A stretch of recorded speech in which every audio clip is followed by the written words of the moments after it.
한국 사회에서는 강한 집단 정체성이 있습니다. 물론 어느 사회나 집단 정체성이 있는 것이죠. 그렇지만 한국 사회는 다른 사회에 비해 훨씬 그 강도가 강한 특징을 가지고 있습니다. 일반적으로 집단 정체성이라고 하는 것은 집단에 대한 소속감을 이야기하는 것이고요. 그래서 인간관계를 형성하는 데 있어서 어떤 중요한 역할을 하고 있습니다. 그래서 인간이 어떤 집단에 소속하고 싶어 하는가, 그리고 만일에 집단에 소속하고 싶어 한다면 주로 어떠한 집단에 소속하는가, 뭐 이러한 것들이 집단 소속감이라고 할 수 있고요. 그리고 혹은 뭐 집단 정체성이라고 부를 수 있습니다. 이러한 집단성 혹은 집단주의는 이러한 집단에 소속되지 않는 사람들을 좀 배제하는 그런 문제점을 가지고 있기는 합니다. 한국 사회에서 나타나고 있는 가장 대표적인 세 가지 주요한 집단을 보게 되면요. 동일한 조상을 중심으로 해서 엮어진 혈연 공동체, 그리고 같은 학교 출신이라고 할 수 있는 학연 공동체, 그리고 같은 고향 출신들끼리 집단을 형성한 지연 공동체, 이 세 가지가 어쩌면 가장 강한 집단이라고 볼 수 있겠습니다. 그렇기 때문에 한국에서는 혈연, 학연, 지연을 중시하는 그런 문화가 존재하고 있습니다.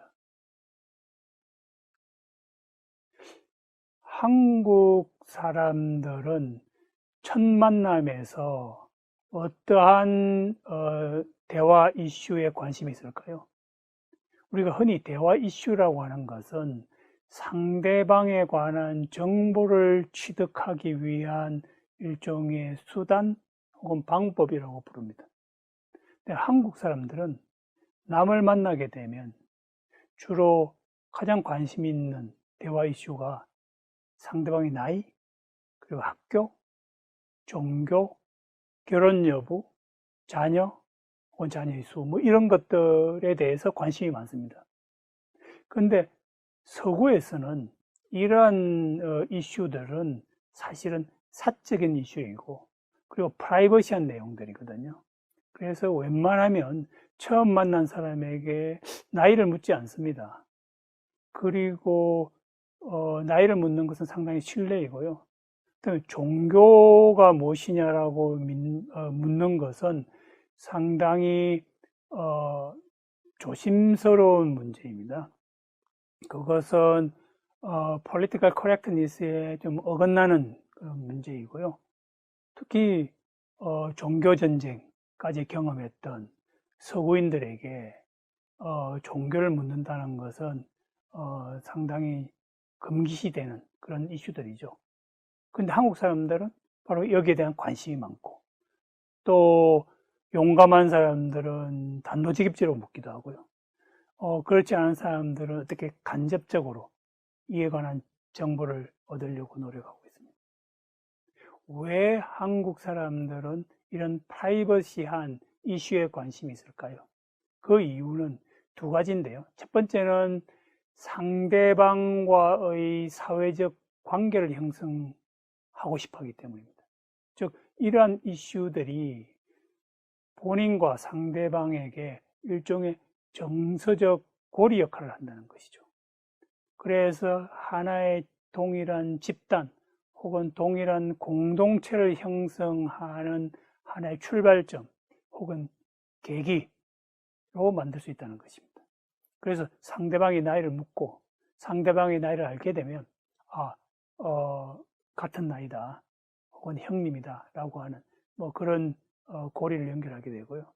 같은 학교 출신, 동창인지, 아니면 같은 크리스찬인지, 아니면 같은 불교 신자인지, 뭐 이런 것들을 뭐 확인하게 되고, 그다음에 같은 기혼자인지, 아니면 같은 미혼자인지, 이런 것을 확인하게 됨으로 해서 일종의 학연, 지연, 혈연 공동체를 형성하게 되는 하나의 고리 역할을 하는 이슈가 되겠습니다.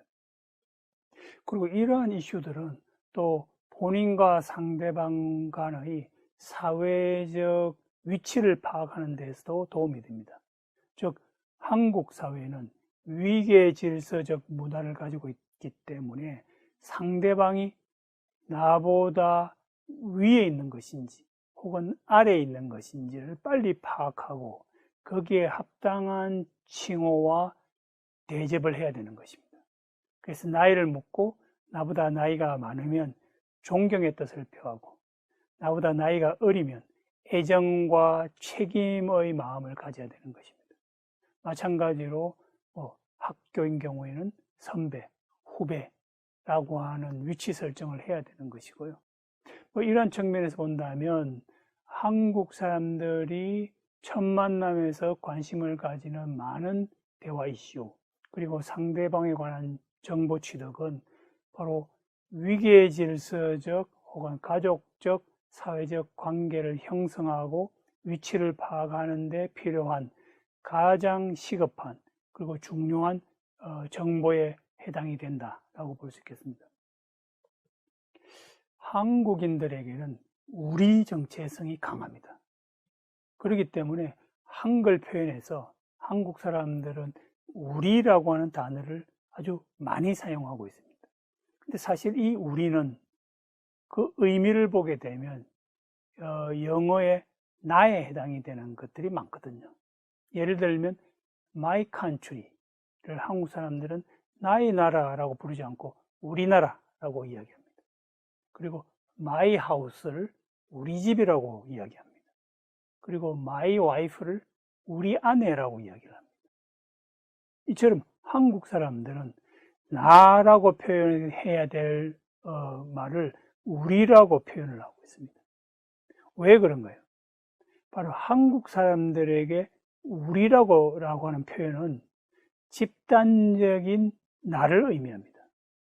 즉, 영어에서 우리는 나와 너를 포함하는 것이지만 한글에서의 우리는 나와 그리고 나로 인식하는 너가 포함되는 것입니다.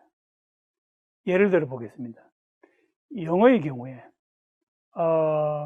내가 다른 사람들에게 전화를 하고 Please come to me, 나에게 와달라 라고 이야기하면 상대방은 어떻게 답을 하느냐 하면 I'm going, 예, 갑니다 라고 표현을 안 하고 I'm coming 이라고 이야기합니다. 왜냐하면 이 답을 하는 사람은 오라고 하는 사람의 그 기다리는 심정을 고려해서 coming이라고 답을 합니다. 마찬가지로 한글의 경우에도 우리가 우리라고 이야기하는 이유는 바로 상대방을 남이 아니라 거의 나로 인식을 하고 나와 같은 집단, 나와 같은 소속으로 생각하기 때문입니다.